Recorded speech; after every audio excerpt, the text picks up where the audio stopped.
My name is Melissa White, excuse me, and I'm the Environmental Justice Coordinator for the New Mexico Environment Department. I'm helping the Climate Change Bureau with this process. For those who, I guess we're all online today, and I just wanted to remind folks, if you are a member of the advisory committee, you will be able to mute and unmute yourself. I believe if you're a member of the public, you will, we will need to unmute you, and you'll have a chance to give public comment around 10:50 a.m. this morning. And I'll give you more information on how to sign up right before the break. So at that time, if you have signed up, members of the public, I believe that we'll unmute you when it's your turn to speak. And if you have any logistical questions or technical questions, if you're having any issues with the remote joining or so forth, you can send us messages in the chat, and a staff member will help you. So Owen Peterson of NMED, could you go ahead and take roll and record roll? Yes, thank you. Good morning, everyone. I will just go down the list alphabetically by first name. And just as a note, some folks have sent others to stand in for them because they could not make it. So if you hear some new names, that is why, but I'll be sure to clarify who they are standing in for. Okay, Alaric Babé. Present. Thank you. Amy Brown. Anthony Willingham. Here, present. Thank you, Anthony. Sarah Homan on behalf of Brian Bartlett. Present. Thank you, Sarah. Kara Lynch.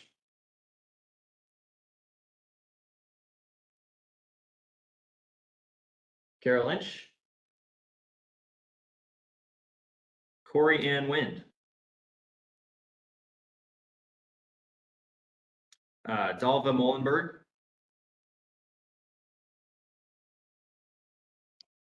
I see you on the screen, so just give me a yes if you would. Perfect. All right. Present, yeah. I couldn't get unmuted quickly enough. Thanks, Dalva. Daniel Klein. Present. Thank you. Eduardo Barrientos.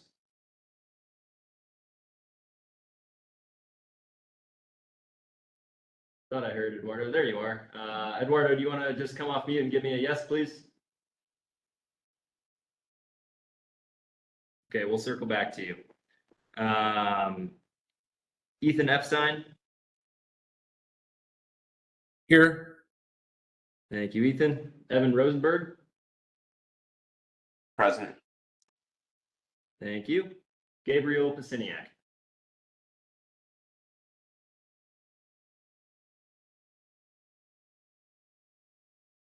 Graham Noyes.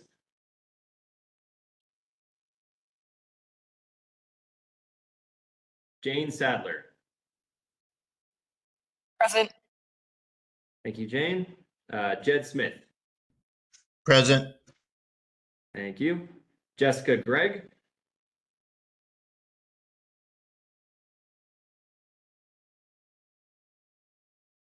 Joe Serena. Present. Thank you, Joe. Danielle Anderson on behalf of Carrie Buttonhoff.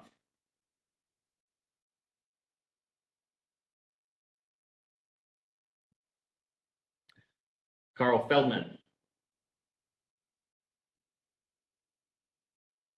Lloyd Funk.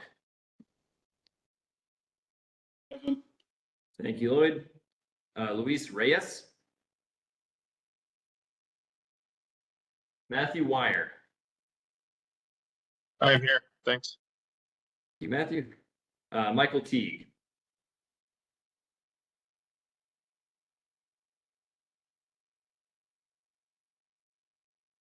Robert Hagevort.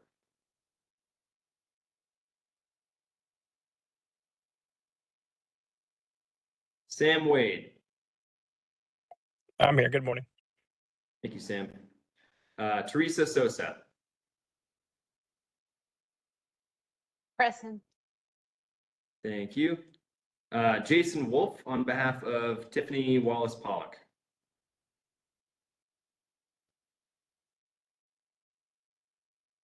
Jason did confirm in the chat. Jason, are you able to unmute? This is Eduardo. Can you hear me now? Yes, thank you, Eduardo. I will Oh, mark perfect. Thank you. as present. Thank you. Yeah. Jason Wolf, are you able to unmute yourself and give us a verbal present?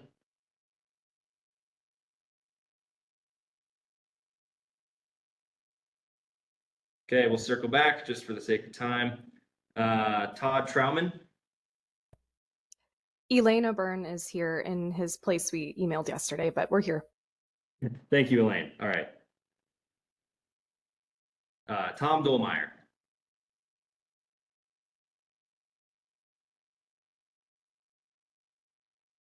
Okay. Travis Madsen. Good morning. Thank you, Travis. And last but not least, Wish Krishnamurti. Present. Thank you, Wish. Okay, Jason, I believe that you were active in the chat. Just want to give you another opportunity to come off mute and orally confirm that you're present.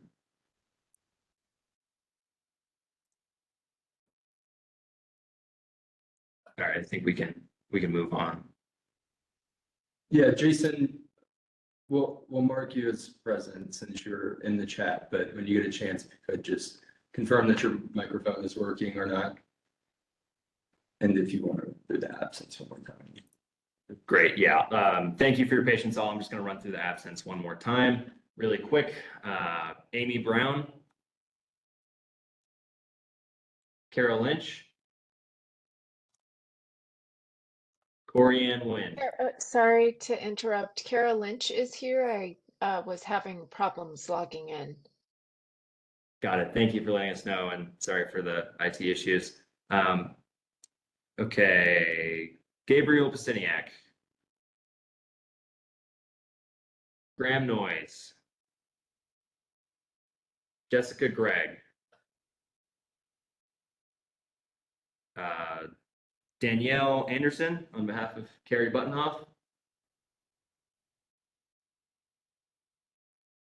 Okay, Danielle, if you are on there, please just let us know in the chat. But I think we were expecting Danielle here. Carl Feldman. Luis Reyes. Michael Teague. I am here. Thank you, Michael. Appreciate it. And Robert Hagavort. Tom Dolmeyer. I'm here. All right, thank you, Tom. Okay, moderator, we have a quorum. That's wonderful. Thank you, Owen. And I think in my excitement, I failed to mention this is the fourth meeting of the Clean Transportation Fuel Standard Advisory Committee to the New Mexico Environment Department. So welcome once again. So what we have coming up now are a series of approvals and discussion and approval. First, we'll approve today's agenda. And if someone could put the link to that in the chat, that might be helpful for folks who don't have it handy.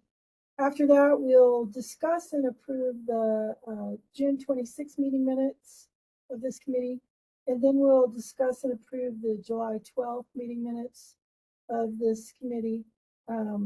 And then after that, Claudia Borchard is going to lead this group in discussion and approval of the advisory committee technical report. Then we'll have a break in the public comment period. So I'll go ahead and move us on to the agenda for today to approve the agenda for today. So I'd like to invite anyone on the advisory committee to make a motion to approve the agenda. And if another committee member would like to second that motion, we can move forward with that vote. This is Travis Matson. I motion that we approve the agenda for today's meeting. Thank you, Travis. Alaric Babe, second. Thank you, Alaric. Owen, would you like to call for the vote and record it?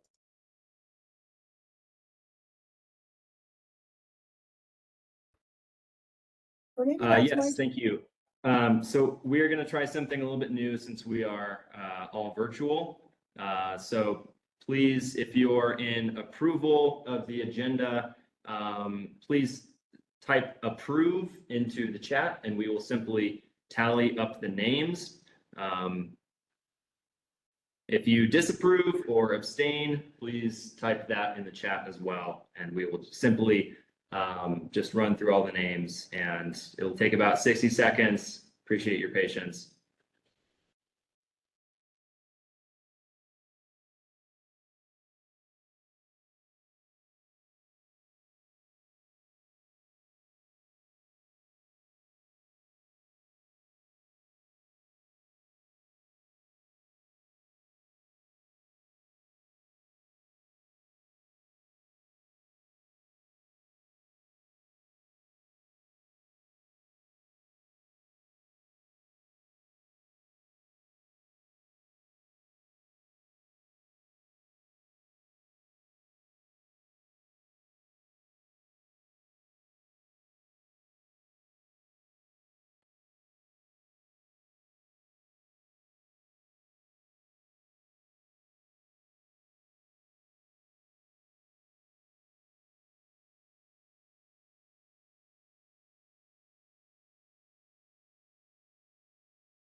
Okay, we have approval.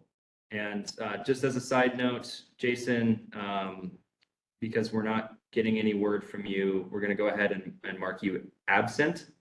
So I just wanted to let you know that.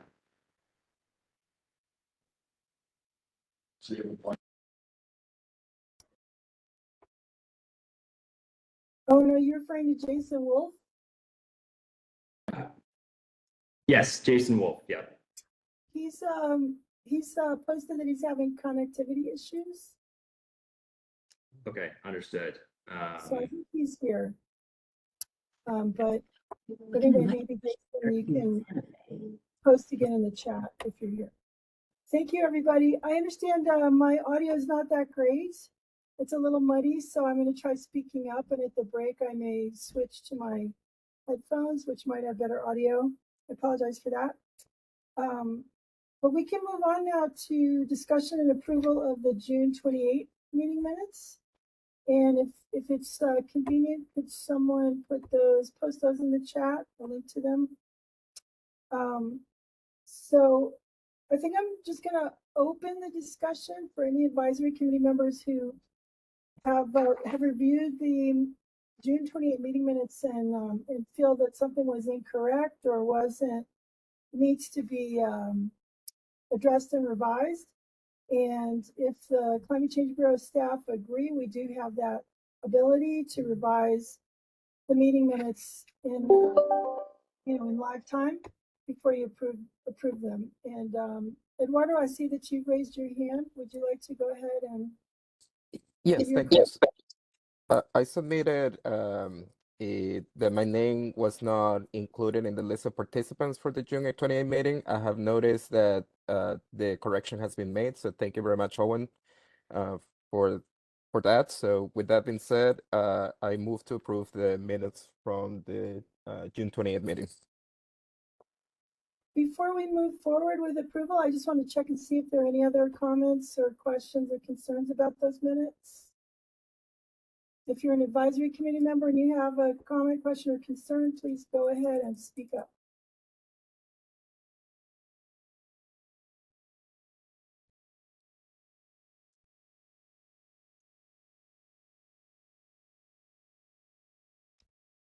All right, hearing no concerns and seeing no hands raised, I think we can move forward with Eduardo's motion. Is there a second?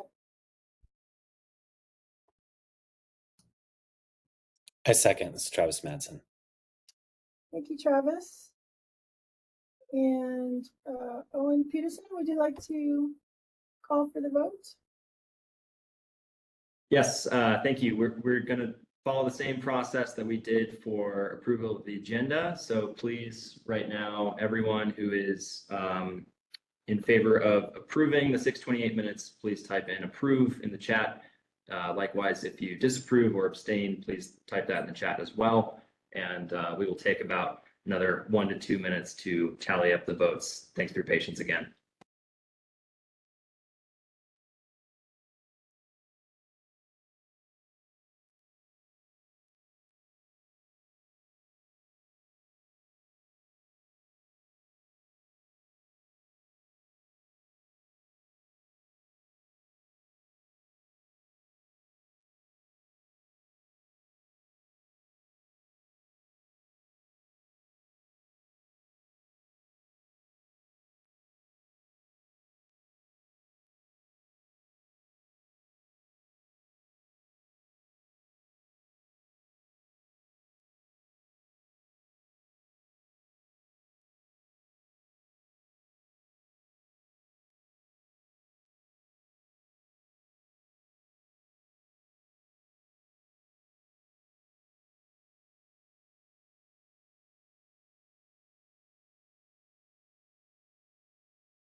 Okay, thank you all for your patience. We have 22 votes in favor.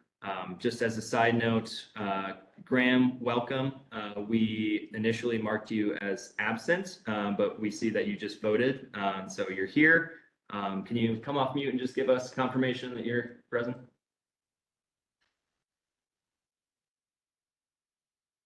Confirmed present. Thank you. Thank you, Graham. And just as another note there, I think you came after we voted for the agenda for today, so we marked you as abstain, but you know, that had passed. So anyway, moderator, we have approval of the 628 minutes.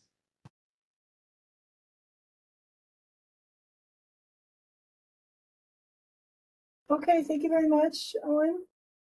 So now the little last piece of administrivia, I guess, is to discuss and approve the July 12th meeting minutes. It looks like Colt just posted them in the chat. So let me just give a moment here to see if any advisory committee members have questions about those meeting minutes or requests for edits.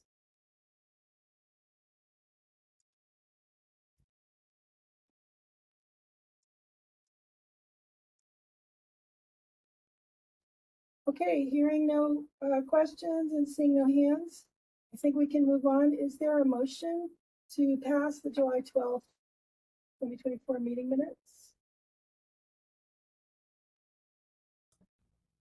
This is Travis Madsen. I move to adopt the July 12th meeting minutes. Thank you. Travis, is there a second? This is Mike Teague. I'll second. Thank you, Mike. And Owen, could you go ahead and take the vote? Yes, thank you. Okay, third time, here we go. So please, if you are in approval of the 7/12 meeting minutes, please type in approve in the chat. Likewise, if you disapprove or abstain, please type that in the chat as well.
We have 21 votes in favor of approving the 7/12 minutes.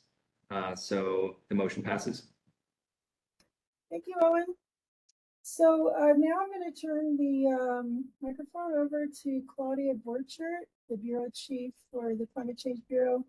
Claudia, we're starting a minute early. If you're able to end 1 minute early, that would be awesome. If not, no worries. Turning it over to you now.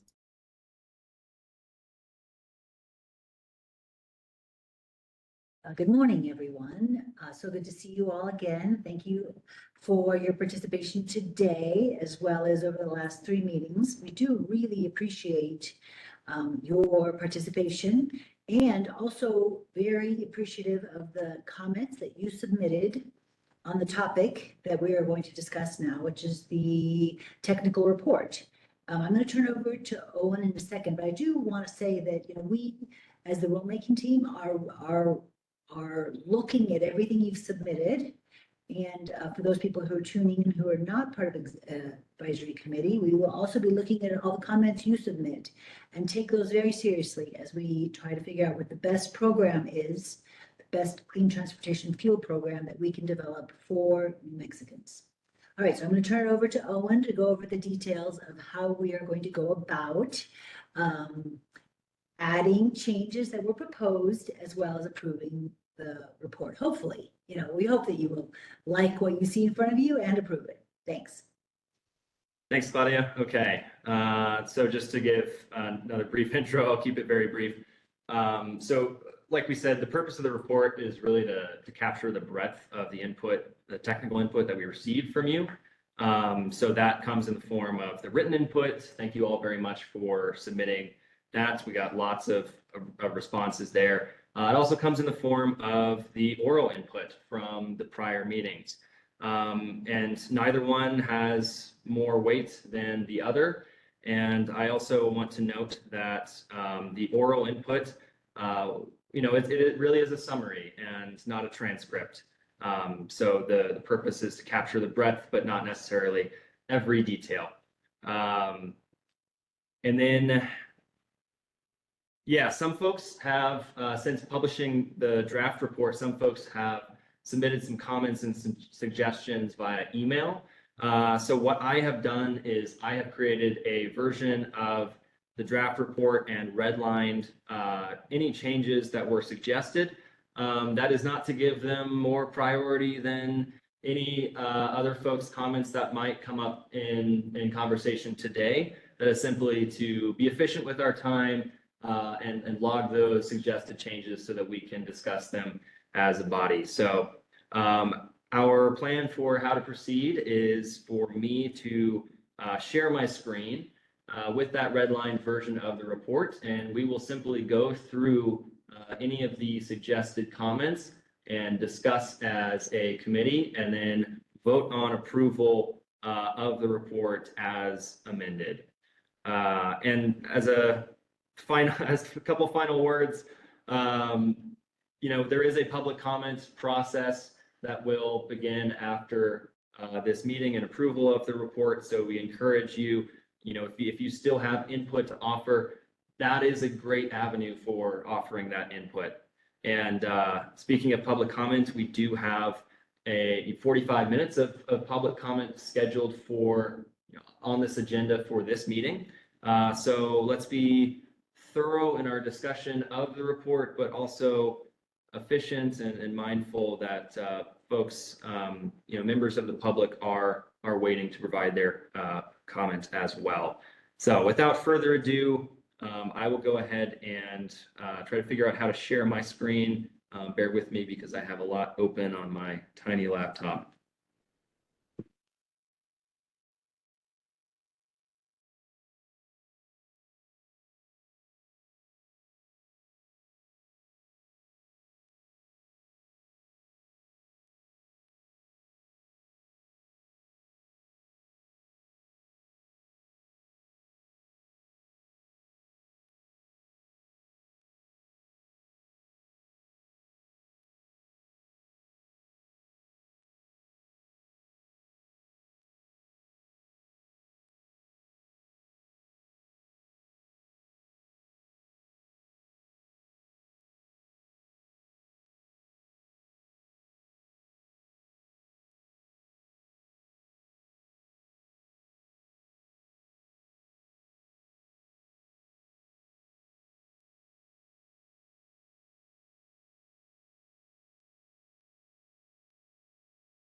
Okay, thank you for your patience.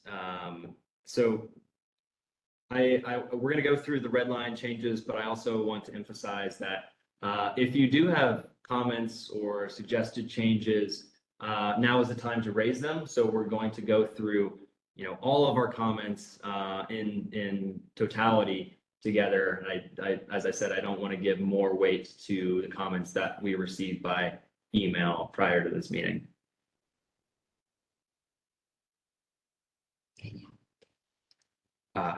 Actually, this is the biggest I can. Let's see. Sorry, I'm trying to make this a little bit bigger so that folks can see it. Let's see if this will. Let's do. Can you go down to the bottom right? It's over there. Yeah, let's do that. Okay. All right. That might be. Thank you. Okay. All right. Okay. So as I said, I'm just going to scroll through and pause on some of the red line changes, make sure that everyone understands them. And if you do have comments, please raise your hand and Melissa will coordinate who gets to talk in what order. And then likewise, you can put your comments in the chat as well. Okay, so first off, just want to note, Eduardo, this is from you. So there was a suggestion to delete investment in infrastructure per some of the language in the statute. So I'll just read your comment in full. Strongly suggest deleting and investment in infrastructure. Section 4 of New Mexico House Bill 41 describes the purpose of the Clean Transportation Fuel Standard, 4C2, in order to reduce the carbon intensity of transportation fuels used in the state. 4C3, establish technology neutral mechanisms that support the reduction of or removal of greenhouse gas emissions associated with transportation in the state. Strongly suggest sticking to the language in House Bill 41. LCFS are focused on reducing life cycle transportation related GHG emissions by addressing GHG emissions from transportation fuels that are measurable. So I went ahead and struck this language. This is just the introduction, so this is not anyone else's comment. Yes. Okay. All right. Let's see. The next change, also from Eduardo, is replacing the word inform with govern. Is a sensible recommendation. Okay. And yeah, I'm just gonna pause on these so folks can read. I realize that reading it aloud is probably not the best way of proceeding here.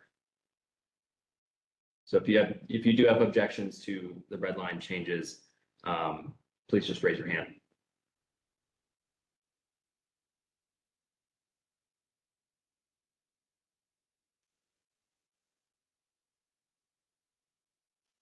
Kara. Good morning. This is Kara Lynch, and I just, although it may not show up in explicit language, one of the reasons for low carbon fuel standard is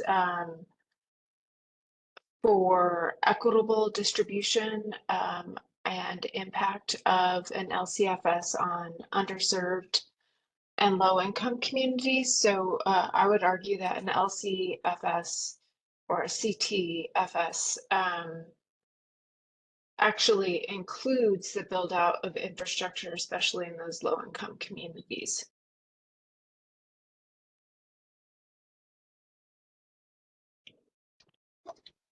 And this is Alaric Babe from PNM, just to think about this a little bit differently. And I apologize, I do not have the statute in front of me right now as I'm traveling. But as far as the regulated utilities go, we do have to reinvest all revenues into programs or infrastructure to increase the use of electricity as a transportation fuel. So I do think that it should be included in there in some shape or form, because that is that seems to me to be the intention of the statute as far as the revenues for regulated utilities. This is Eduardo. I had my hand raised. So I think in the report, and I compliment the New Mexico Environment Department by reflecting all the inputs from the different views from the advisory committee. I think the report in general have views from both sides on the infrastructure portion. So that's already reflected in the report. The introduction piece is the only piece that is not an actual representation characterization of the reflection of the different comments and points of view. So my suggestion is in the introduction portion to stick to language from House Bill 41 and not interpretations of it. All the context of interpretation will be given in the rest of the report, either to the oral input or the written input. So, because otherwise we're not going to have an alignment on the language here and approve this report. So that's just my recommendations. I do understand and appreciate the views that have been expressed here about the infrastructure piece, but I don't think we're going to find commonality on them. So in the introduction portion, if we stick to the language of HB 41, I don't think anybody can disagree to that. Thank you so much, Eduardo. Just as I a understand. reminder, folks, if you can raise your hand using the raise hand function. Folks on the phone, I don't know if you're able to do that, but please raise your hand so I can call on you in the order that you have raised your hands.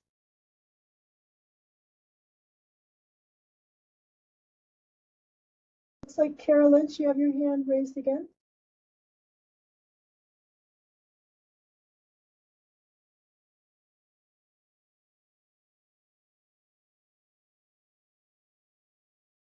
Checking one more time, Kara, is your hand raised again?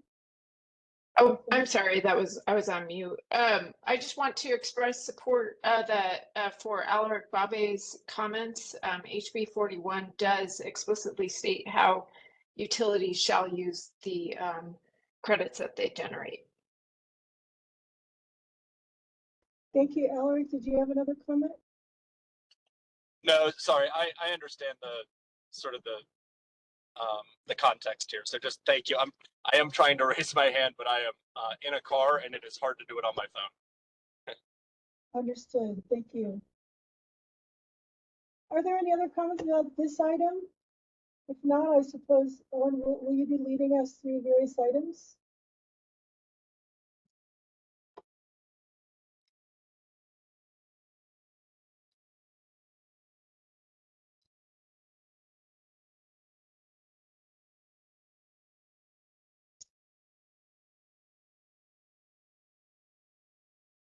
Melissa, you're muted. Oh, I'm so sorry. I'm not seeing any other hands at this time.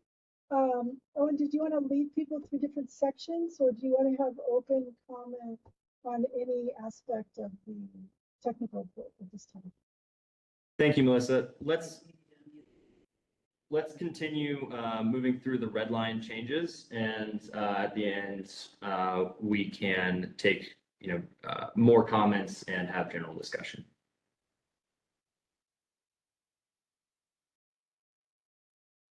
Okay, so I'm going to move on from this section.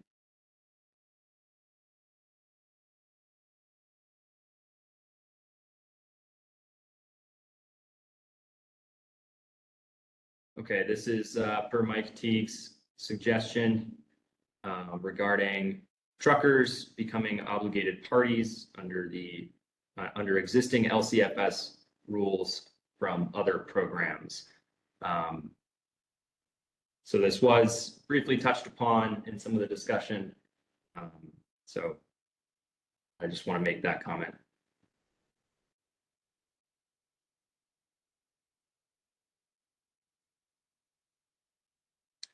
Okay, I'm going to go through to the next one.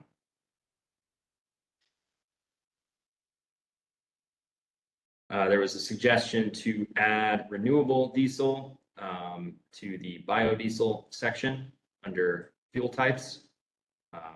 There was discussion of renewable diesel alongside biodiesel. So unless anyone has any objections, raising your hands, I will move on to the next section. I'm not seeing any hands at this time. Eduardo, I know you had a comment regarding whether something was actually stated in a meeting, and this is I just wanted to respond to that here. So there was a question of whether a question of the language here. So efficient. You said, I don't recall members stating rail and truckloads being less efficient.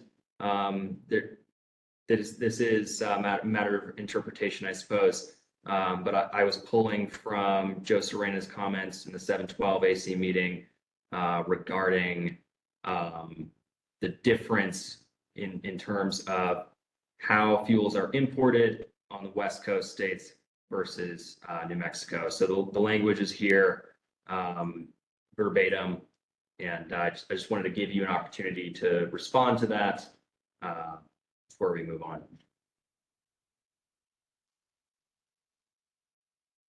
Please go ahead, Eduardo. Thank you. Yeah, that was more a clarification question. So thank you for looking at the recordings and clarifying. Most of the following questions that I have, at least from my side, are clarification points of what was conveyed during the meetings. Thank you. Thank you, and please go ahead, Judge Smith.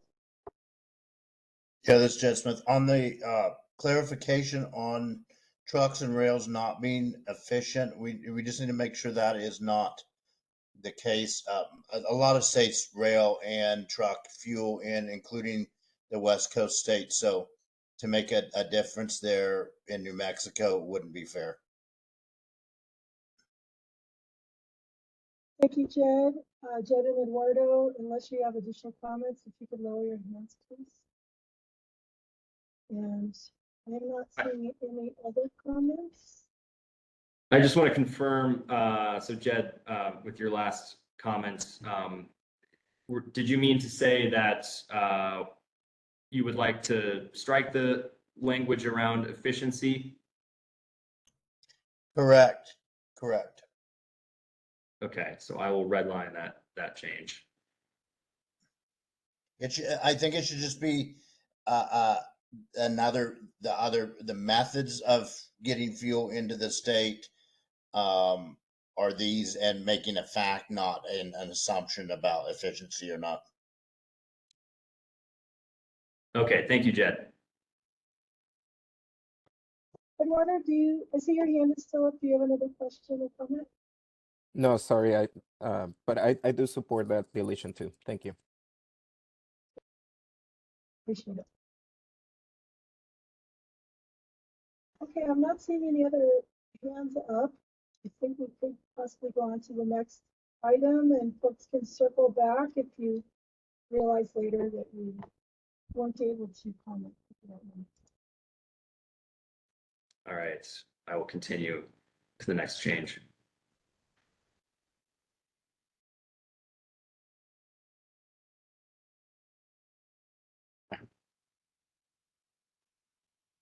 Okay, similarly, Eduardo, you had, I think, a clarification question regarding where some of this language was pulled from. And it comes from mostly from Brian Bartlett in the 628 AC meeting. So I'll just pause here, give you a chance to look that over. I think Anthony Willingham had the hand raised. In the interest of organization, my comment was on 5 credit assignment under electricity on page 9. At some point, if we could go to that section, I have a question. Yeah. Thank you, Anthony. Is this the time, or do you want to continue with this section? Just for the interest of staying on track, let's power through these red line changes first, and then circle back to your point, Anthony. Oh, Melissa, I believe you're muted. Sorry, Evan Rosenberg, please go ahead. I'll wait for us to go back to the point that Anthony brought up. Thank you. Okay, thank you both. And I do not see any other hands up at this time.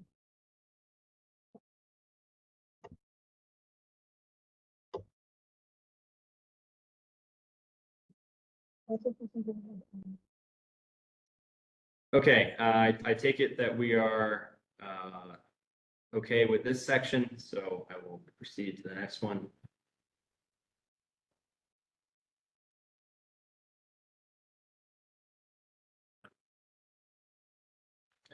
The next comment was regarding the auto adjustment mechanism.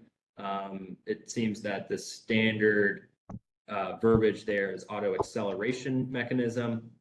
So I went ahead and redlined those changes. And this is from Eduardo's comment.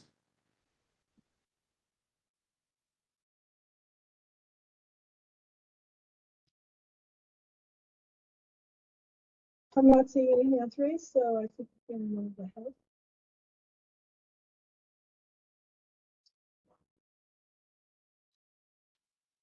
Eduardo, your next comments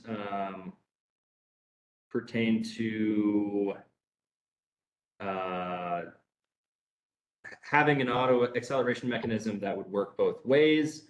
And I see that you wanted to emphasize that this comment was made, and I am simply highlighting that this is found in the reports language currently.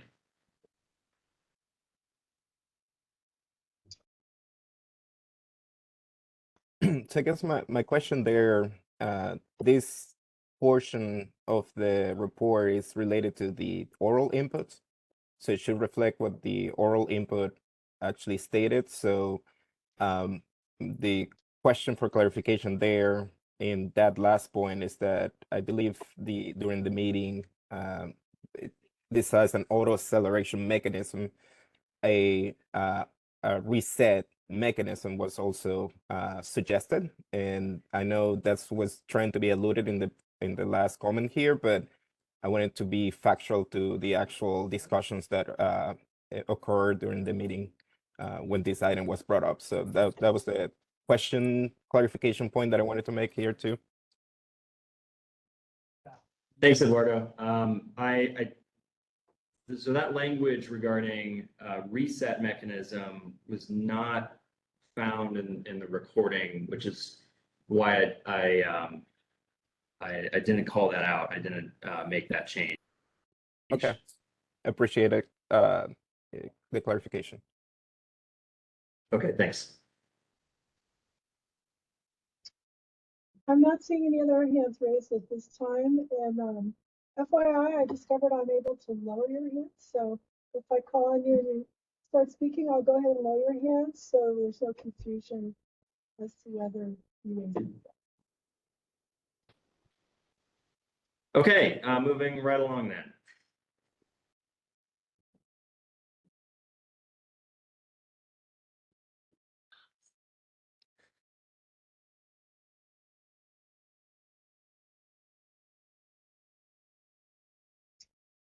Looks like your hand is raised again, Eduardo. Go ahead. Yeah, so before we get to the next point, Owen, so the written input, as you recall, was submitted anonymously. So the potential edits that you will see here, if you're reflecting my comments, it will show what portions we're talking about. So I would appreciate if that still becomes it's more an editorial changes of the previous submission. So I just wanted to highlight that. Thank you for clarifying. So yeah, and I apologize. I didn't even realize that we were into the at the end of the oral section. So that concludes all of the red line changes around the oral summary. So I think now is a good time for other folks. I know we had a couple who raised their hands earlier. Now is a good time to raise any other comments that folks may have. Please go ahead, Alec. Hi, thank you. This is Alaric Babe from PNM. My only comment was from section 4C2. which had to do with the use of RECs. There was a statement in the report that said something about utilities cannot use RECs after 2040. There's a little bit more nuance there that I want to share with the group. So I believe what we were trying to discuss there was after 2045, the Energy Transition Act requires all investor-owned utilities to be carbon-free.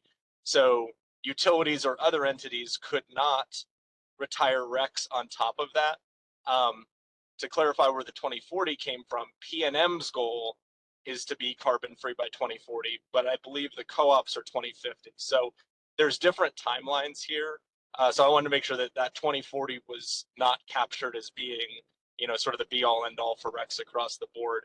And a little bit of editorial there. I think this really underlines the need for utility-specific accounting, because there are going to be different dates at which different utilities achieve a carbon-free goal. Thank you. Thank you, Alaric. I just want to ask, do you want us to change the language in this section, or was that more of a general comment? No, I want to change the language because the language states utilities cannot use RECs after 2040, but that's categorically not going to be the case. I would say any entity cannot use RECs once a utility achieves a carbon-free goal, because we don't want to be double counting renewable energy. So for PNM, that will probably be 2040. For other utilities, possibly 2045. For rural co-ops, out probably to 2050. So, but it really depends on the utility. So I just want to make sure we change that language appropriately to reflect the law in place. Owen, do you feel like you have enough information now to make that change, or giving more clarifying questions? It's me. I'm sorry, Melissa, can you repeat the question, please? Yes, I'm just asking, do you feel like you have enough information now to make that edit? I believe so, but Alaric, keep me honest here. So I'm really just trying to interpret your point and put it into words here. So I'm saying a utility should not be able to generate RECs after they have achieved their carbon neutrality goals.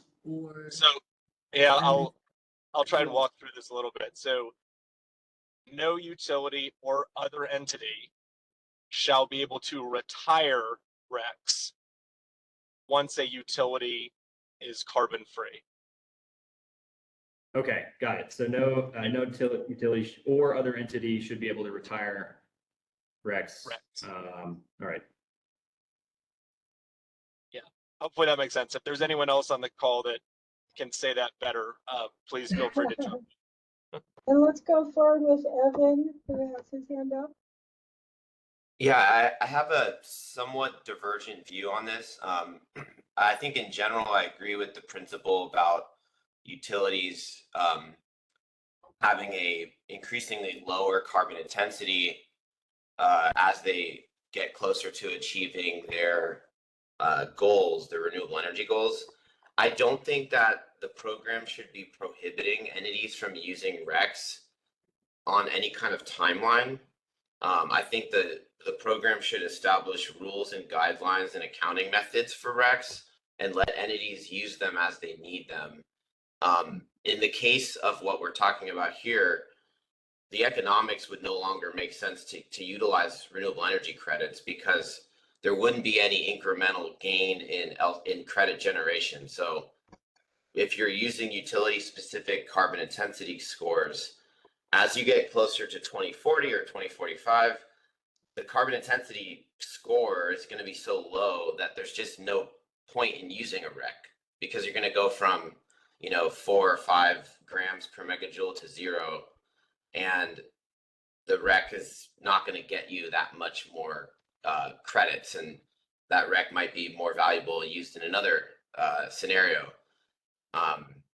So I don't know that the program should necessarily be setting these specific parameters because I don't know that it necessarily achieves much.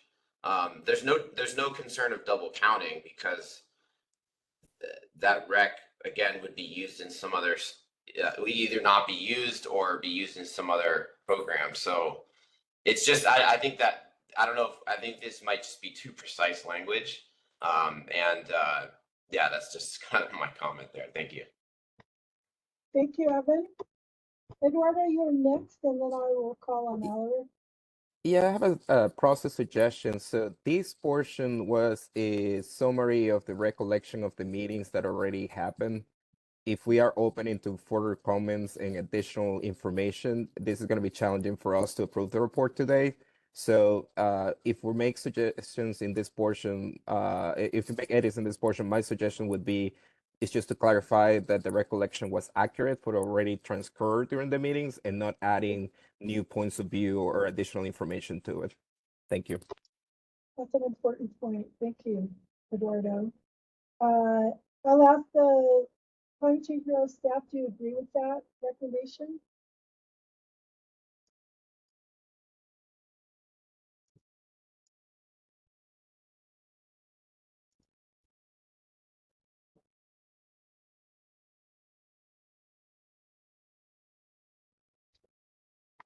I'm not hearing you if you're speaking, Colt. Owen, you're on mute. One moment, Melissa, we're discussing. Okay, thank you. So I just want to make sure that, yes, I think we do want to stay true to what was discussed. I think in this case, with this change that Alaric is pointing out, is I think it's that perhaps we, NMED, misinterpreted what he was saying. And so in that sense, the comment that he made and the proposed change that we're having here is in the spirit of making sure we capture accurate information. It was just our misunderstanding in writing down what Alaric was expressing. So while I understand that we're not trying to add more information, I think that's what Alaric was saying, and it was really we who did not capture that accurately. So I think that change is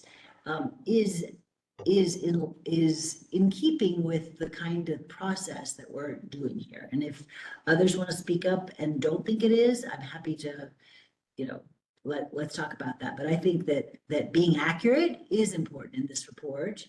And I think that Alaric was accurate, and we just were not as accurate in summarizing it. Thank you, Claudia. Alaric, please go ahead. And Evan, you're next. I think Claudia sort of took the words out of my mouth there. Just to be clear, I'm not advocating for any additional thing. I was just trying to clarify what the discussion was, and that it's that there's a different utility carbon goal. So I was probably saying 2040, but that only reflects PNM, and so I want to make sure that the record reflects that goal. Well, I'm not trying to say that goal should be true across the board for utilities or any other entities. So I think Claudia summarized that. I won't add anything else. Thank you. Thank you. Evan, you're next, and then I'll call on Eduardo. Thank you. In keeping with the goal of this portion of the discussion, I think there was some additional clarification on what was discussed. This is on page 9 regarding under subsection 5, where it says credit assignment regarding electric vehicles.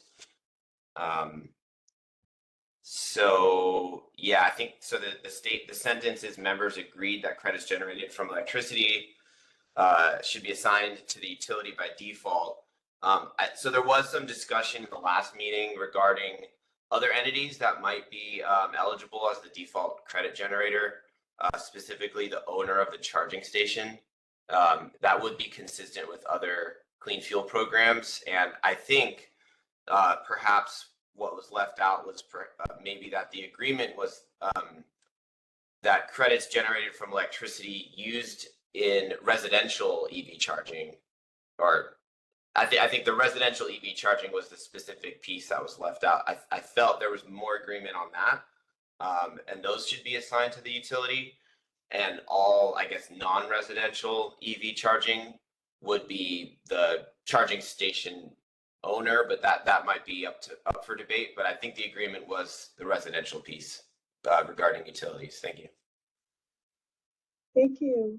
Eduardo, did you lower your hand or did you have another comment?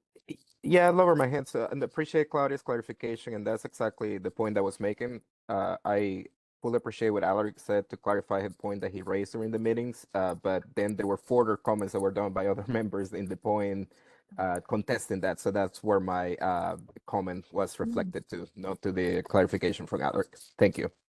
Thank you. Travis, would you like to speak next?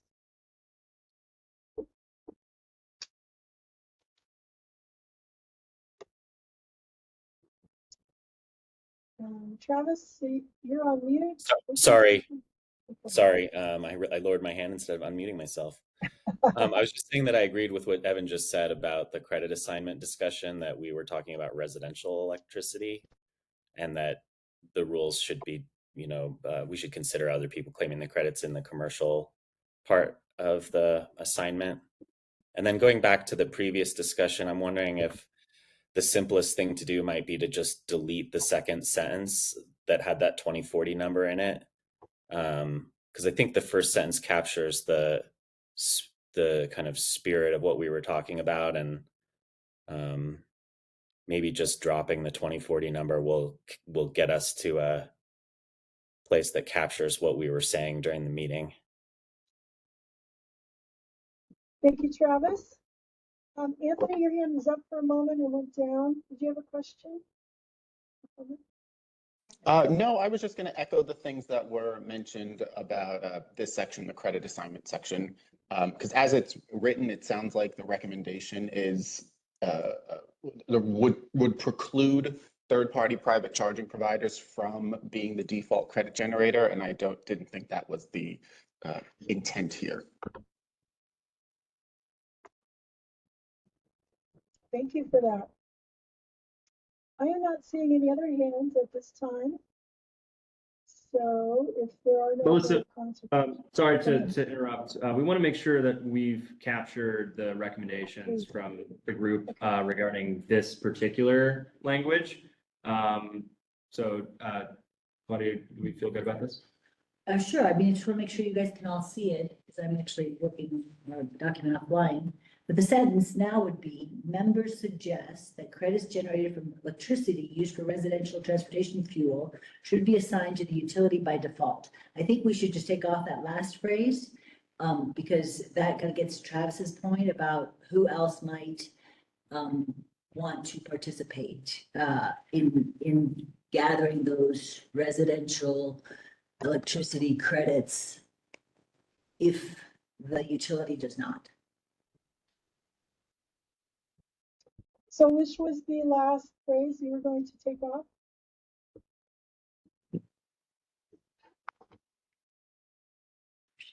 So I believe, Travis, your suggestion actually related back to what Alaric had mentioned regarding timelines for utility carbon neutrality. But I want to make sure that we go back to that section, but I don't want to lose sight of this recommended edit here. So unless folks raise their hand and object to this language, I'm going to consider us in agreement on this. We have hands raised from Elaine and Travis. Elaine and Travis, if you're commenting on this point specifically, please speak up. And then Alaric, and if it's a different topic, we'll call on you again.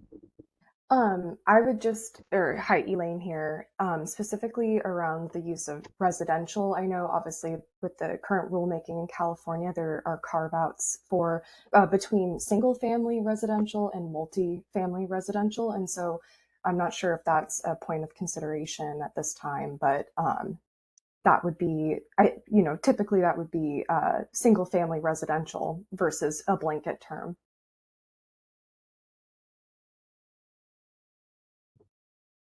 So thank you, Elaine.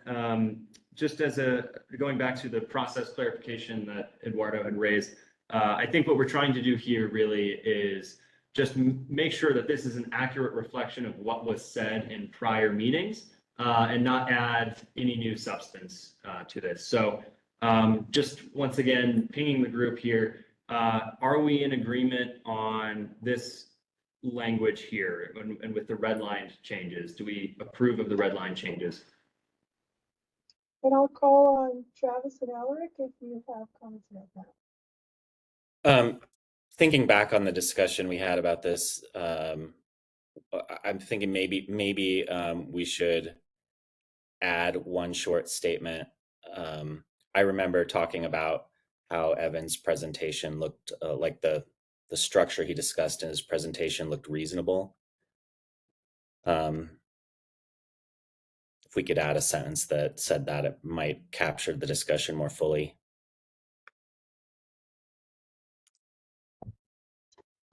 Thanks, Travis. I'm actually going to put you on the spot if that's okay. I want to make sure that I'm accurate. I'm understanding the suggestion that you're putting forward. Would you mind just letting me know where the suggested change should go and what language you're proposing to add?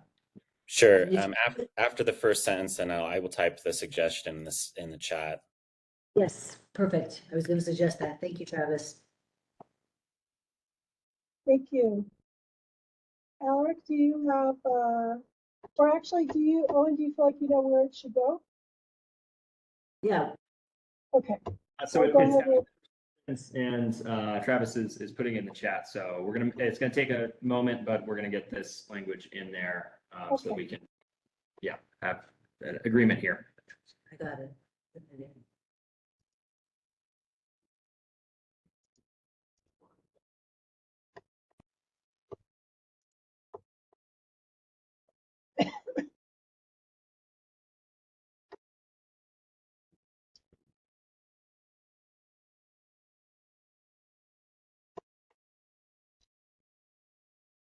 Okay, I think we've got this change integrated. Melissa, feel free to proceed with coordinating the hands. So, okay. Yeah. Alaric, go ahead, please. Yeah, sorry. I just want to clarify. My comment was solely about this 2040 goal. I'm not sure where this residential versus commercial versus default comes in. Can I also clumsily ask that somebody read before I approve? I'm having a very hard time seeing the red lines here on my phone. Sure, I can go ahead and do that. Did you mean that you would like us to read your suggested red line changes regarding the separate section with Rex? Yeah, well, it seems like this conversation took two different paths. I'm not sure where that happened. I want to make sure that the Rex is captured. We just take out the 2040 language, and then we can. I'm okay with the other discussion as well. I don't have qualms there, but it seemed like those two paths were getting crossed. Read the first two sentences here in credit assignment. I think he's talking about a different section. I have it on my screen. Okay. Okay, thanks, Alaric. Yeah, I'm just going to go ahead and read the only sentence that was changed regarding Rex. So, for example, a utility or entity should not be able to retire Rex after they have achieved their carbon neutrality goals. Got it. Okay, that's thank you. I thought that this was getting conflated with the other issue. Thank you. I appreciate that. Sorry to the group. Alaric, do you want us to read the changes that were made under credit assignment?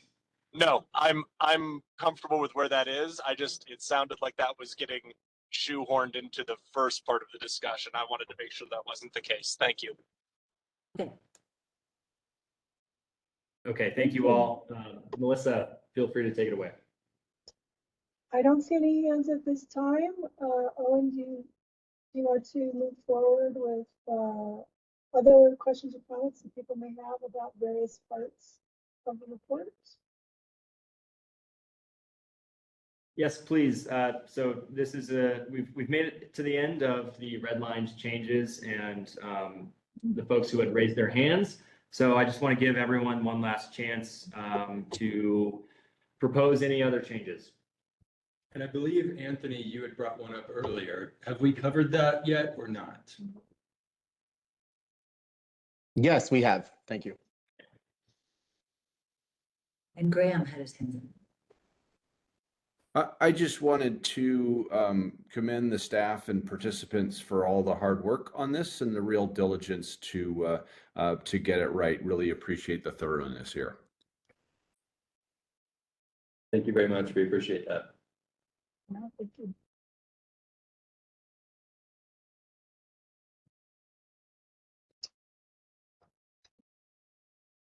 So I'm just reminding folks, I think we have a period now that's open. If you have any other comments or questions about the technical report, please raise your hands.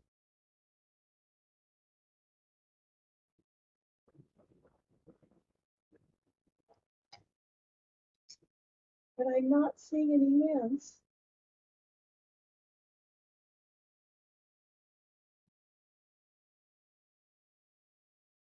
So if there are no other comments or questions,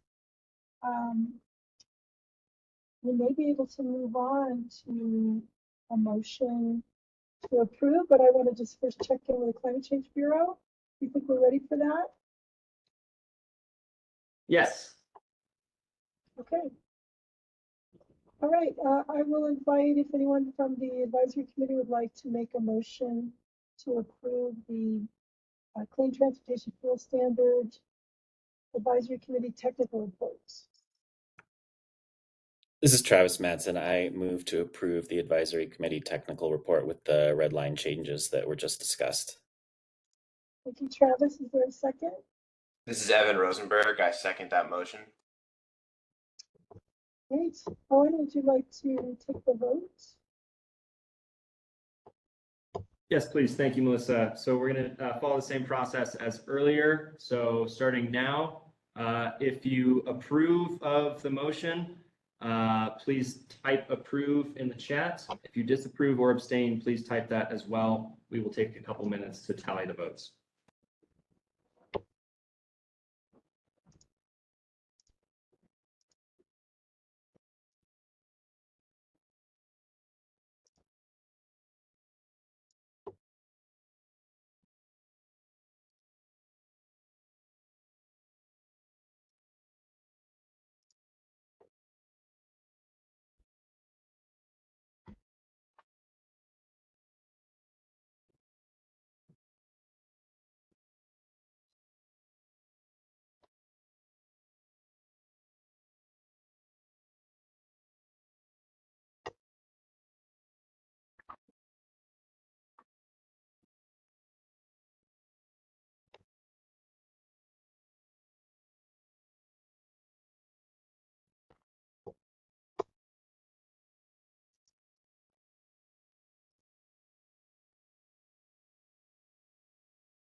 Okay, we have 24 votes in favor of the motion? Before we move on, Danielle, I see that you have put your vote in the chat. Does that mean that you are present? Danielle Anderson, on behalf of Carrie Buttonhoff. Yes, that's correct. I'm here. Thank you. Thank you for confirming. Okay, we have 24 votes in favor. The motion passes. Thank you, Owen. Appreciate that. I believe we're going to move forward now, and I want to just give you a little preview of how the public comment period will work, and then we'll call for a short break. So with the public comment period, I'm going to ask you all to make sure your chat function is open, because in a moment I'm going to give you instructions on how members of the public can sign up to give public comment. There are quite a few people in the meeting today, I think 92. And so I think there's at least 30 or 40 members of the public. We have 45 minutes for comment. I've been instructed to tally the number of people who sign up for public comment and divide that by the 45-minute period that we have available. So it may be 1 minute, it may be more minutes. The maximum per person, no matter how many people sign up, the maximum will be 5 people, or excuse me, 5 minutes.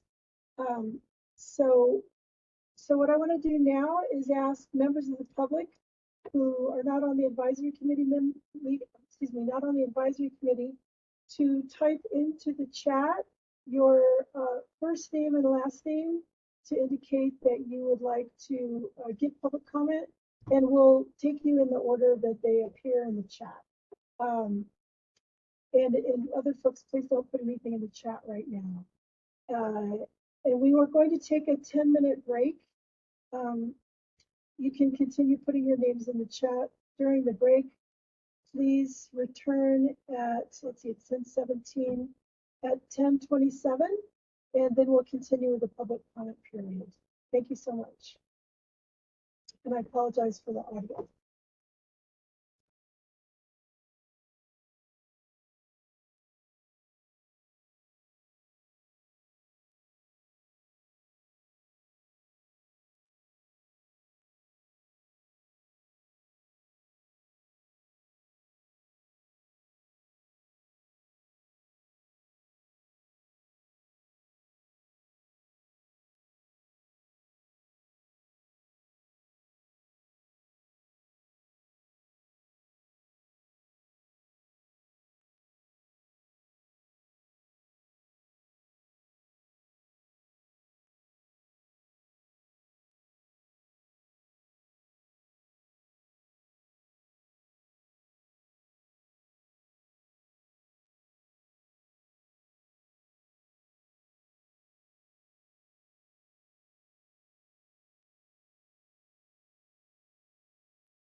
Okay, welcome back, everyone. Let me get my camera on.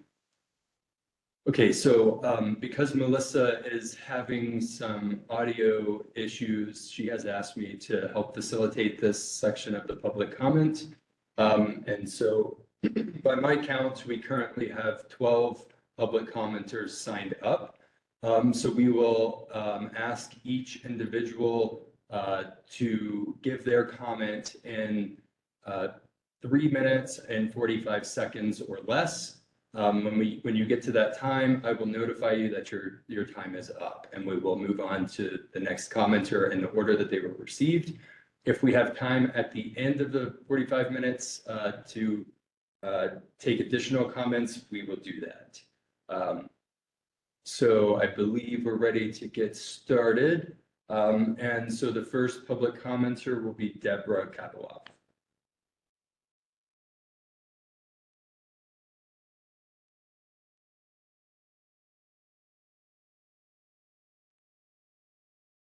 Deborah, are you able to unmute yourself?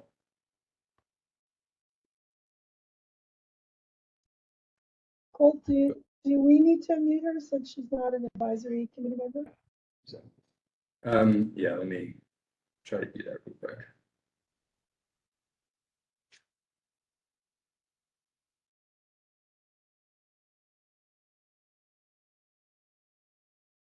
All right, Deborah, you should be able to unmute yourself now.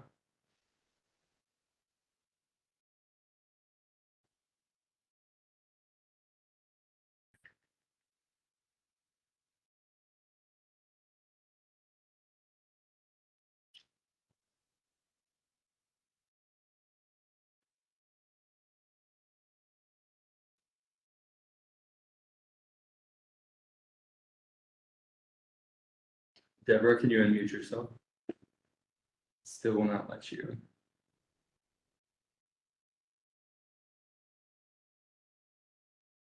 Is Pam?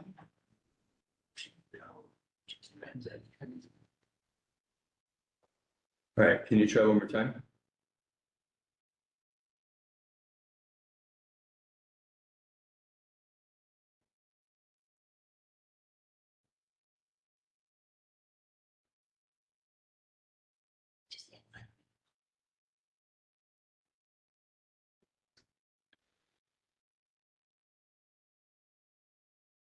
Okay, Deborah, we will give you the opportunity once you are able to get unmuted.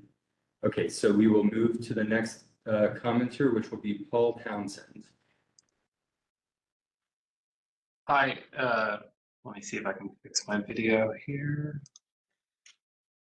Hi, everyone, can you hear me? You can, and your time starts now. All right, thank you. Well, first of all, I want to thank everyone on the advisory committee and the New Mexico Environmental Board for putting this together and allowing for public comment. My name is Paul Townsend. I'm Associate Regulatory Counsel at POET, which is the world's largest producer of biofuel. Just some background on POET. It was founded in 1987, headquartered in Sioux Falls, South Dakota. It operates 34 bioprocessing facilities across 8 states, employs more than 2,200 team members, and sells biofuel throughout the U.S., including in New Mexico. We've been involved in the low carbon fuel standard rulemakings in other states, and we appreciate the opportunity to be involved in New Mexico's rulemaking process to establish the clean transportation fuel standard. So just a few high-level thoughts.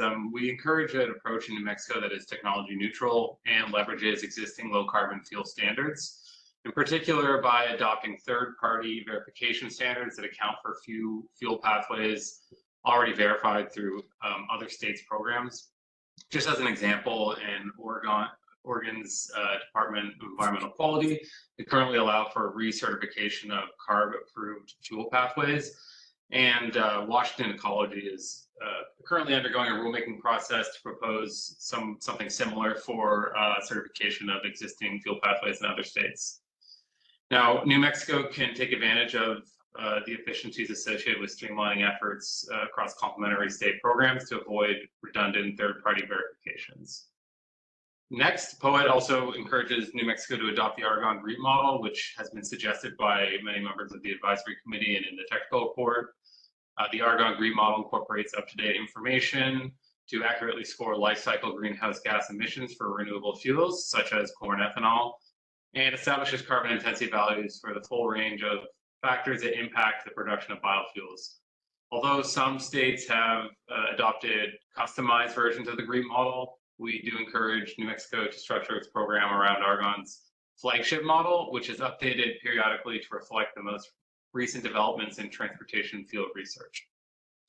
And finally, given the timing of this rulemaking, we think New Mexico has a great opportunity to maximize carbon intensity reductions in its initial proposed rulemaking. For example, New Mexico can allow book and claim accounting for offsite renewable energy production and should credit climate-smart agricultural practices such as no-till farming, planting cover crops, and applying enhanced efficiency nitrogen fertilizer for crop-based feedstocks such as fuel. These policies lower the carbon intensity of transportation fuel and encourage innovation across the board, as recognized in the U.S. Department of Treasury's recent 40B guidance for sustainable aviation fuel. Thank you again for taking the time to listen to the public's comments today. We look forward to working with you all in developing New Mexico's clean transportation fuel standard. Thank you so much, Paul. Okay, I think Deborah may have worked out the muting issue. Deborah, are you able to unmute yourself? Yes. Can you all hear me? Yes, we can. So we will start Okay. the time now. Fantastic. Thank you for bearing with the technical difficulties. Hello, my name is Deborah Kaploff, and I'm a Transportation Modification Policy Advisor at Western Resource Advocates. I'm speaking today on the topic of incorporating credit pathways for activities that reduce the greenhouse gas emissions of transportation in New Mexico.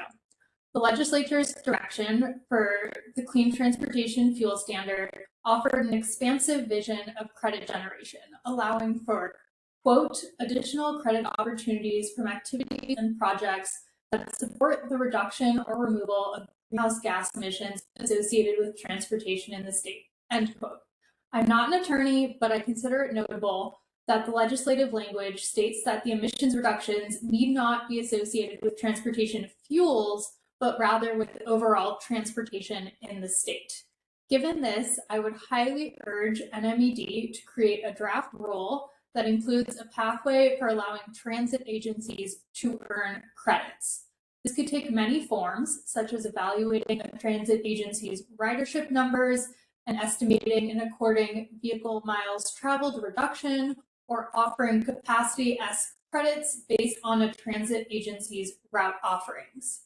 We know that reducing greenhouse gas emissions in the transportation sector is going to take approaches beyond reducing emissions from the fuels used only in passenger vehicles, and the Clean Fuel Standard should reflect that. Additionally, the Clean Fuel Standard credit revenues can provide an important funding stream for transit. Improvements to transit are likely to largely benefit low-income New Mexicans. Albuquerque Ride serves an average of 23,800 riders daily, 88% of whom live in households with an annual income of less than $35,000. The zero fare policy adopted last year in Albuquerque means that low-income porteños now benefit even more from transit. Given the role of transit in reducing passenger vehicle trips and thus vehicle miles traveled and the greenhouse gas emissions associated with those hypothetical vehicle miles traveled, I urge NMED to include credit mechanisms for transit in its rule. Thank you for the opportunity to comment today. Thank you, Deb. Next is Carlos. Carlos, are you able to unmute yourself?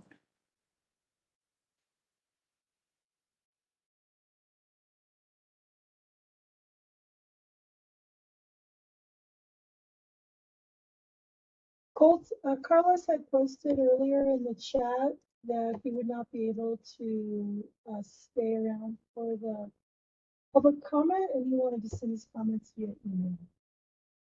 Okay, thank you for that clarification. So next we will go to Tammy Klein. Hi, everyone. Thank you for the opportunity to comment. My name is Tammy Klein, and I'm founder and CEO of Transport Energy Strategies, a firm that provides research analysis and strategic advice on fuels issues to clients in the global automotive, oil, biofuel, and alternative fuel sectors, as well as governments, NGOs, and private equity. I've worked on biofuels and low carbon fuel issues for the last 25 years for clients in the foregoing sectors, and I've served on the Western Governors Association Alternative Transportation Fuels for the Future Advisory Committee, which was a precursor initiative to the ultimate creation of the California Low Carbon Fuel Standard. I applaud the New Mexico Legislature, Environment Department, and the Advisory Committee for its efforts to create and develop a clean transportation fuel standard for the state. I want to offer 3 comments based on my experience for consideration as the regulatory process moves forward. First, I echo the concerns expressed by others in prior meetings who have emphasized the importance of measuring transportation fuels, including electricity for EVs, using the best available data to ensure accurate carbon intensity scores, greenhouse gas emission reductions, and ultimately minimum program costs paid by New Mexican residents. From my perspective, for electrification, it includes employing telematics data by the credit generator to accurately measure the electricity consumed for credit generation purposes. Further, I agree with other commenters that utility-specific CIs for electricity would be more accurate than a statewide average and would reward decarbonization of electricity.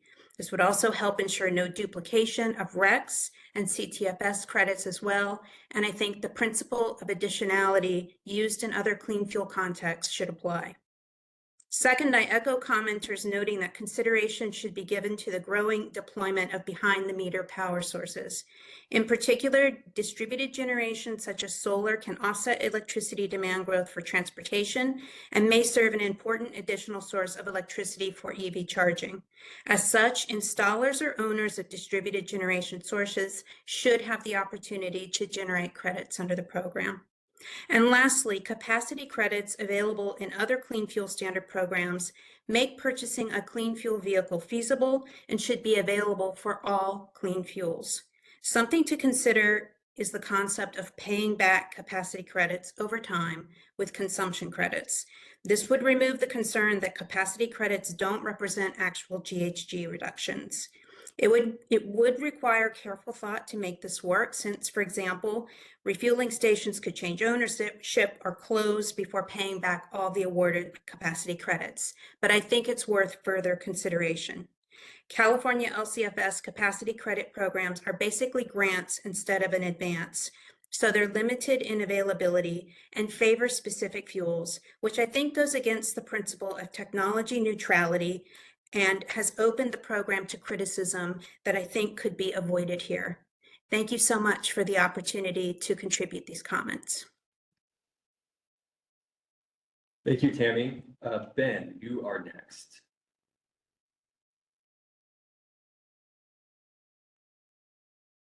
Good morning. My name is Ben Brent, and I'm the Western U.S. Policy Manager at Switch Energy, Inc., spelled as WTCH. Switch is a private electric vehicle charging solutions provider for commercial, retail, and multi-tenant properties. With over 15,000 chargers deployed across North America, Switch participates in U.S. and Canadian markets with clean fuel programs. And just want to thank this group, the New Mexico Environment Department and Advisory Committee for all of your work and the opportunity to provide public comment today. First, Switch recommends adding an automatic acceleration mechanism, which has already been discussed in the technical report, to its carbon intensity target, which we believe will minimize the market price volatility that other clean fuel programs have experienced. Second, as was sort of part of the discussion earlier, we recommend differentiating between residential and non-residential EV charging for credit assignment. Residential credits generated at dwellings with less than 4 units may be assigned to the utility by default. However, non-residential credits should apply to public, workplace, fleet, and multifamily housing EV charging. These non-residential EV charging credits could be assigned to EV charging equipment owners by default for any type of dedicated or shared parking arrangement. This follows Washington and Oregon's clean fuel program design and is what California is moving toward adopting for its own program. Multifamily housing is designated in those programs as 4 or more units, and under this design, should CTFS adopt it, it will create new financing opportunities that reduce the cost of charger deployment for property owners and increase access to at-home charging for multifamily residents. Third, EV stations should be networked and capable of monitoring and reporting relevant charging data for CTFS credit validation. Fourth, mirroring other states' clean fuel programs, the New Mexico CTFS should allow default credit generators to designate another party to generate credits on their behalf using a standardized designation form. Moreover, the CTFS should allow default credit generators to allocate the right to generate credits to another party. Fifth and finally, administratively burdensome monitoring plans and third-party verification should be minimized when possible. Other solutions to streamline monitoring and reporting, such as adopting basic energy economy ratios or EER values for vehicle types, can simplify credit calculations.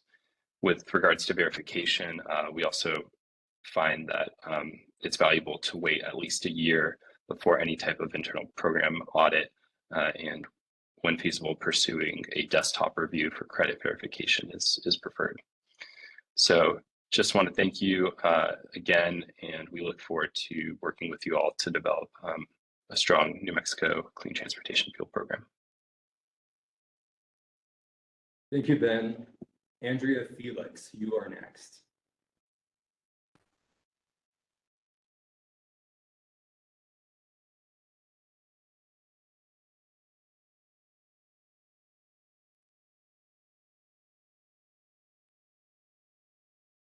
Andrea, are you able to unmute yourself?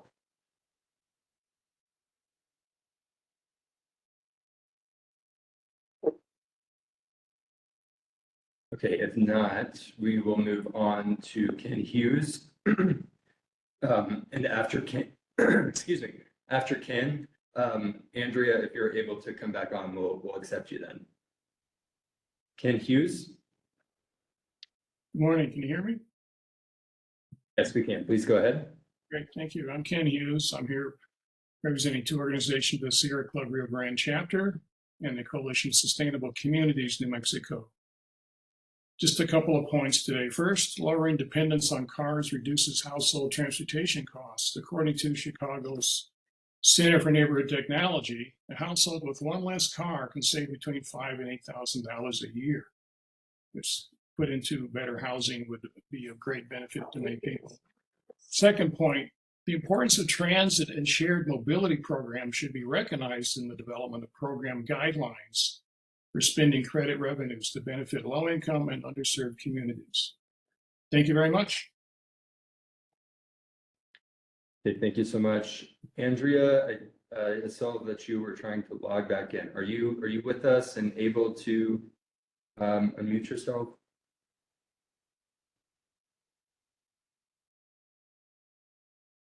Okay, we'll keep checking in.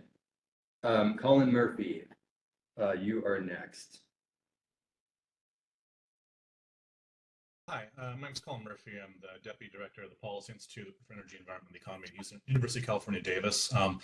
As a university and an out-of-state one at that, we don't have any sort of requests or recommendations for the program. Mostly I wanted to pop in and offer our assistance where we can. I've had conversations with a number of people on this call to date. UC Davis and the Institute of Transportation Studies has been involved with the LCFS really since its inception. Our founding director, Dan Sperling, is really one of the co-creators of the LCFS concept and helped shepherd it through implementation in California. And so UC Davis has had a long role doing LCFS research, and as far as we can tell, we are the largest, most active research group in the world focusing on LCFS issues. We have a number of resources available on our website, which is lowcarbonfuel.ucdavis.edu. And we are very happy to help where we can. Part of our mission is to bring science into public policy. And as you are all, I'm sure, at this point aware, the LCFS is a complex policy. There are a lot of very interesting rabbit holes to fall down, and many of them we have already explored in various levels of depth over the years. We would love to have the work we've done find benefit in the development of the New Mexico program. I wanted to offer a couple of sort of high-level overarching thoughts on LCFS programs, having been involved with programs in California, Oregon, Washington, Canada, and Brazil over a number of years. One is that, like I said, the policy is complex. It requires a lot of modeling capacity, and it is not a sort of set it and forget it type policy. It requires, sort of regular updates. And so there needs to be some investment in the development of internal modeling capacity. The GREET model is a great place to start, but it by itself does not sort of comprise all of the tools necessary to effectively manage and administer these programs. That capacity can live in a local university. It could live inside the New Mexico Department of the Environment. There's a lot of different ways to have it. I just wanted to really raise the idea that developing that capacity is going to be important for the long run success and stability of the program. The other thing I wanted to say is, so certainly the idea of recognizing pathways approved in other states makes a lot of sense and facilitates compliance by stakeholders in a lot of places. Fuels are obviously a very highly interstate activity. To the extent that there are going to be pathways that are certified in New Mexico that would be unique to New Mexico or perhaps certified at a different carbon intensity than other states, generally speaking, we found you want to make sort of conservative assumptions in doing the analysis of the carbon intensity of those fuels. There's a lot of places within life cycle analysis where analytical assumptions are required, and there's no single objectively right or wrong way to make them. So there's a bit of flexibility in how you do the greenhouse gas assessment on these things. What we found is the stability and the sort of predictable policy signal of programs is best served by being somewhat conservative and requiring a very sort of high level of evidence and confidence in a fuel that supporting its carbon intensity score.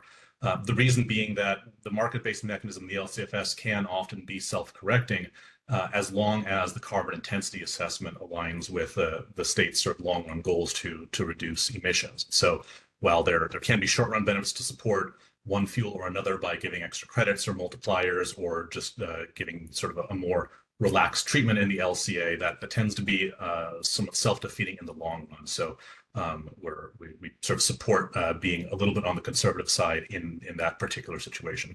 Beyond that, I encourage everybody to reach out to us if there's anything we can do. We have resources, including things like an LCFS 101 video, a number of explainers, as well as a number of modeling reports about the LCFS in California and other states available on the website. And I look forward to continuing conversations with you as this process moves forward. Thank you. Okay, thank you so much, Colin. All right, so we're going to try to go back to Andrea Felix. Are you able to unmute yourself?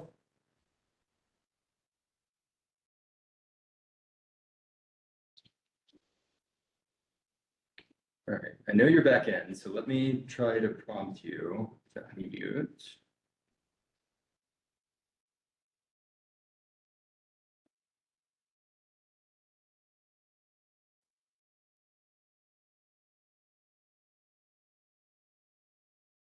All right, so we may have to try again. Our apologies, Andrea. I'm not sure why we're unable to hear you. So then we will move to Alyssa Berger. Great, thanks. Are you able to hear me all right? Yes, please go ahead. Hi everyone, Alyssa Berger. I am regional policy director for CalSTART, which is a national nonprofit focused on promoting clean transportation solutions. We really appreciate the opportunity to provide comment here today. The CTFS program will play an important role in achieving New Mexico's climate goals, not only via the diversification of fuels that move us away from petroleum, but also by advancing zero-emission vehicle and zero-emission vehicle infrastructure, as well as alternative mobility solutions. And we appreciate the committee and staff's work to design a thoughtful program. The authorizing statute explicitly allows for additional credit opportunities from activities and projects that support the reduction or removal of greenhouse gas emissions associated with transportation in the state. To that end, we would like to urge you to consider the inclusion of capacity credits for charging stations and hydrogen fueling infrastructure.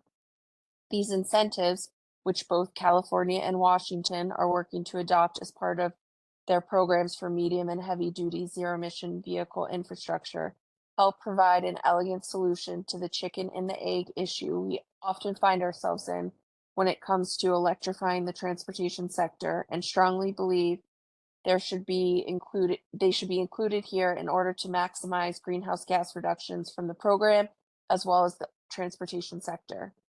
In addition to capacity credits, we want to echo others here today on the importance of transit and shared mobility programs and agree that they should be recognized in the development of program guidelines for spending credit revenues to benefit priority populations. There's a little bit more, but I think we will reserve that for our written comments. So appreciate the opportunity to provide spoken comments here today. Thank you very much. Okay, thank you so much, Alyssa. Okay, so Andrea has mentioned that Prentice Searless will make the comments on behalf of Andrea. Prentice, are you able to unmute? Can you hear me now? Yes, we can. Please go ahead. Thank you. Thank you. This is Prentice Searles. I'm with the American Petroleum Institute, and I'm been working on this with Andrea Felix from the New Mexico Oil and Gas Association. Thank you for the opportunity to be able to comment today. There are several topics that we would like to highlight for you, and we will provide additional details in writing upon the proposed rule. The law is clear. The CTFS must be technology neutral. All technologies are required to be treated equally through the rule, without a policy that favors one mode of power over another. Transportation fuels and vehicles for ICEVs, EVs, and fuel cell vehicles should all be given an equal chance to succeed and to generate credits based on reductions in CO2 equivalents per megajoule without mechanisms that could skew true emissions reductions.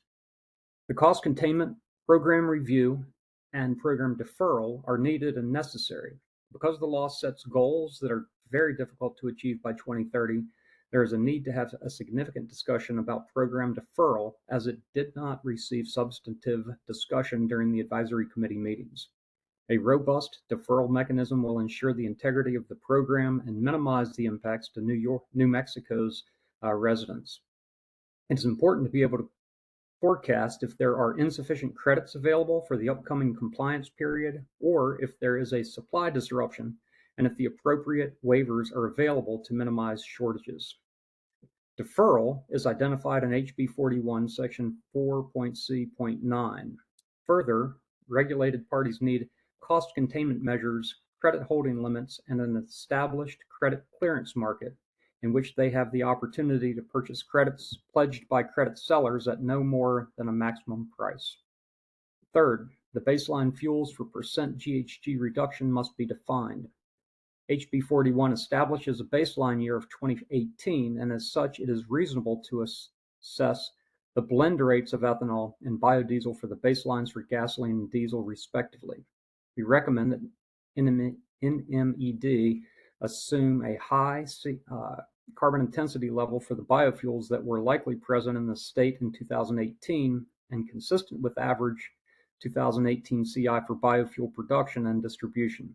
These should be the basis for the transportation fuel reduction standards. The exempt fuels must be defined. The goal of HB 41 is to reduce carbon intensity of transportation emissions. As such, it may be appropriate to specifically exempt certain fuel uses from generating deficits, but allow them to generate credits. This approach would encourage lower CI substitutes for these fuels, allowing them to contribute to GHG reductions. Examples of exempted fuel uses may include those used on tribal lands and aircraft, rail, farm, non-road, off-road uses, and by the military. We think it's important to utilize lessons learned from other states. It's critical to learn from other states to avoid the pitfalls that were seen in the startup and implementation of their state programs. Importantly, New Mexico is not a West Coast state, which will impact what parts of other states' programs can be duplicated and what parts must be revised or discarded. Two more things, and they're short. A strong and efficient pathway approval process is needed Citing other state programs can be a helpful way to address the issue. And finally, achieving the goals of HB 41 on the defined schedule will be a significant challenge. A 20% reduction in CI levels by 2030 and 30% below 2018 by 2040 represents a sizable reductions in a very short time frame. Significant policies must be written and implemented to create a fair and equitable market to generate, obtain, trade, sell, and retire credits and incentivize the build out of infrastructure to support new lower CI fuels, all while minimizing upward pressure on costs that could be seen by the residents of New Mexico. With that, I've concluded my statement. Thank you. All right, right on time there, Prentice. Thank you very much. So Glenn Wickel, you are next. Hi, my name is Glenn Weichel. I'm an engineer, data scientist, climate policy advocate, and a volunteer with Third Act New Mexico. When it comes to climate change, I think of children, your children and my children. We have a duty to leave them a future which includes the precious, beautiful natural environment that we grew up with. As I'm sure you know, in 2019, our governor set a target to achieve a reduction in greenhouse gas emissions of 45% by 2030. Current projections show we need several things to implement policies to meet this target. Time is running out while the climate crisis rages on. Emissions must continue to decrease to avoid irreversible damage to our climate. Our state government must act with urgency. I hope the proposed clean fuels credit market drives significant reductions in emissions and that the program can improve the quality of life for New Mexicans. My recommendations are as follows. 1, eliminate avoided methane credits. Poor program design incentivizes factory farming and therefore animal cruelty. Factory farming increases many types of pollution, including pollutants not accounted for by clean fuels compliance rules. 2, double crediting from state and federal clean fuels programs is not technology neutral. Mitigate for double crediting. 3, pay close attention to the high historical volatility of credit prices in other states, especially in Washington state. High volatility is a sign of poor market design, which can discourage participation. 4, consider adopting the new California sustainability guardrails. 5, carefully design the program funding to ensure there is sufficient funding for compliance and enforcement. New Mexico state government habitually underfunds compliance and enforcement.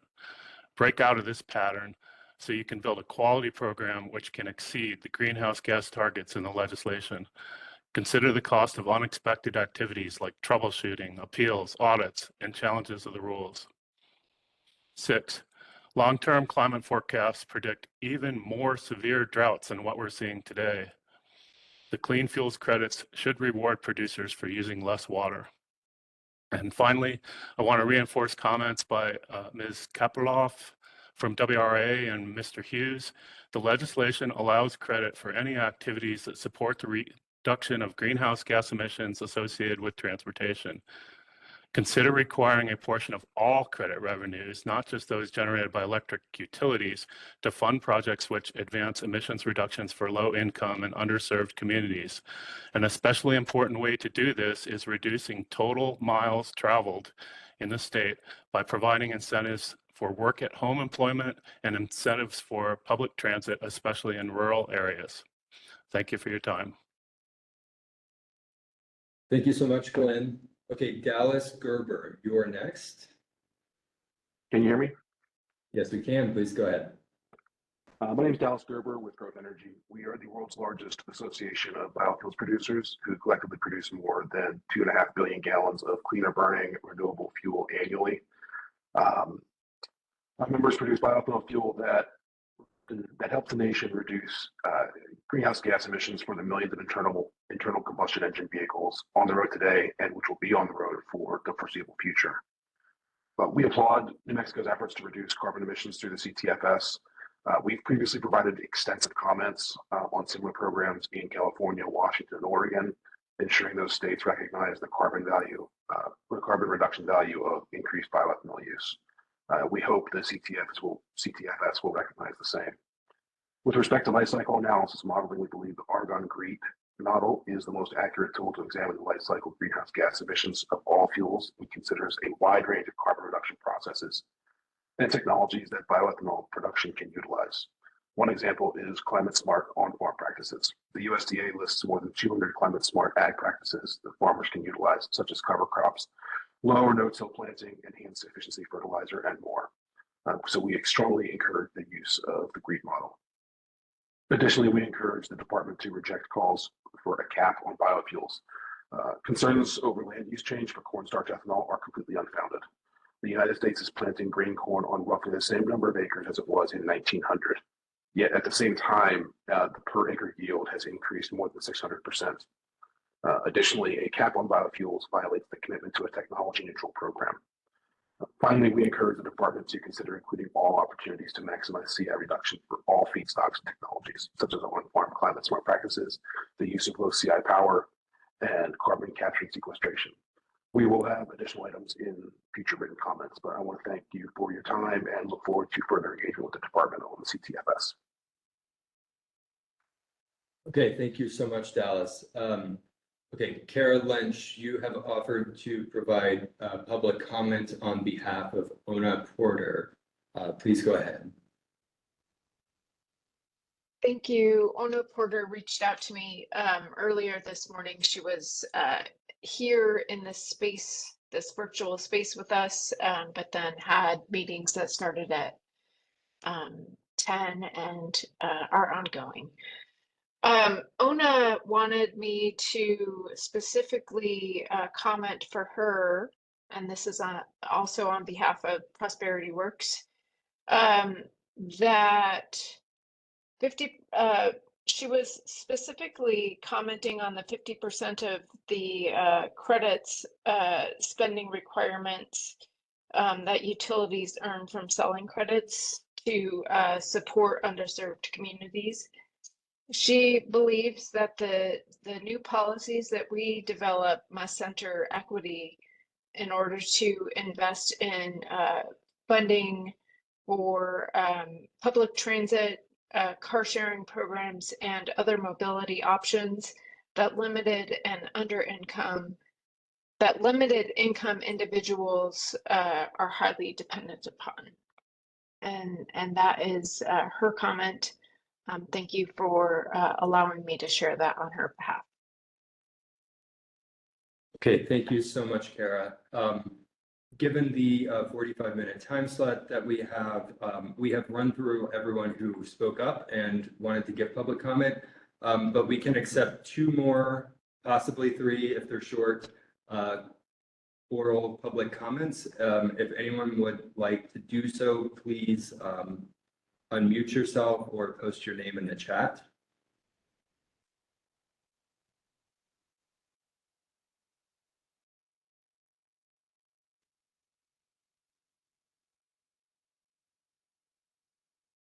Okay, last call for public comments.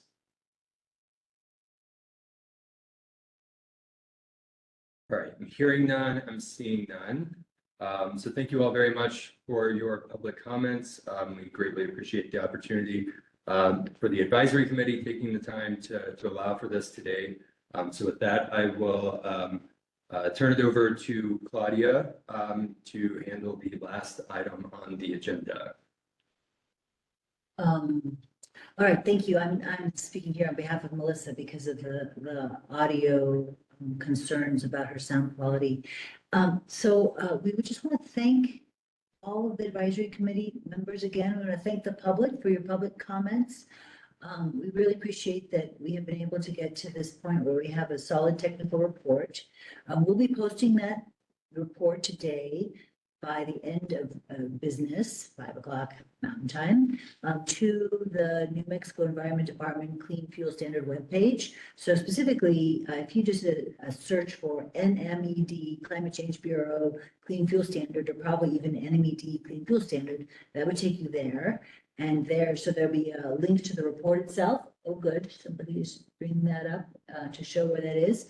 And also there will be a link there to the smart comment portal that'll be open for public comment for 7 days. just for all of the people who just spoke, if you want to add your written comments, we encourage that. Any of the advisory committees can add more, committee members can add comments as well as anybody who did not have a chance to participate today. The beauty in part of this smart comment portal is that people can look at the comments from others. So you can see all the comments that were submitted. And we, the NMED team, rulemaking team, will be taking a look at all the comments, as well as those who are offered here orally today, and considering those as we proceed with the development of the rules that we will propose to the EIB. And so I think with that, I want to just turn it over to the chair of the committee, Travis, to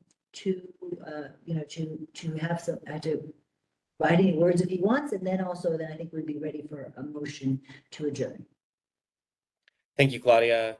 I'd like to echo your gratitude to the members of the advisory committee for all of the great input that you've provided over the last month and a half or so, and for all of your hard work to meet some tight deadlines and providing all of the input to this process that I think will help ensure the strongest outcome. Thanks also to the NMED staff for your hard work in pulling this group together, and all of the work that you will be doing to prepare the draft rule. And I look forward to continuing to work with everyone here, members of the public, as well as we proceed towards a final rule. So thanks again, everyone. And then I guess with that, I would welcome a motion to adjourn.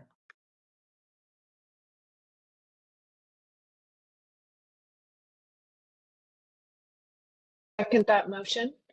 Kara from CCAE. Kara, I think we need a motion. Travis was requesting one, so would you like to make a motion? Oh, I'm sorry. I thought he had made the motion. I make the motion to adjourn this meeting. I'll second that motion, Jed. All right. Okay, so with that, we'll take a vote and we'll follow the same process as we have previously. So starting now, members of the advisory committee, please, if you approve of this motion, please type in approve in the chat. If you disapprove, please type that in as well.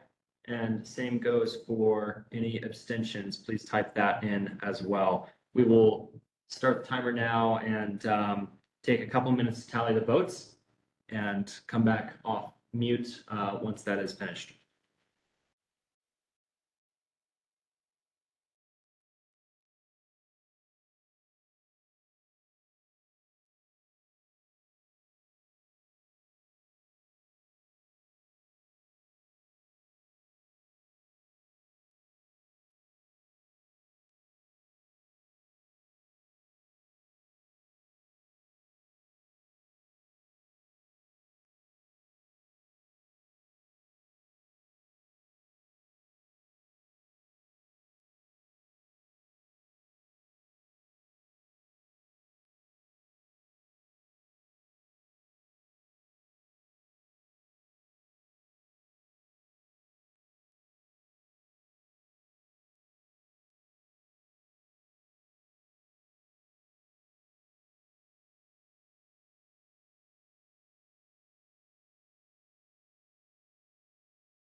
We have 21 votes in favor of adjournment. The motion passes. All right, the meeting is adjourned. Thank you, everyone. Thank you. Bye. Thank you.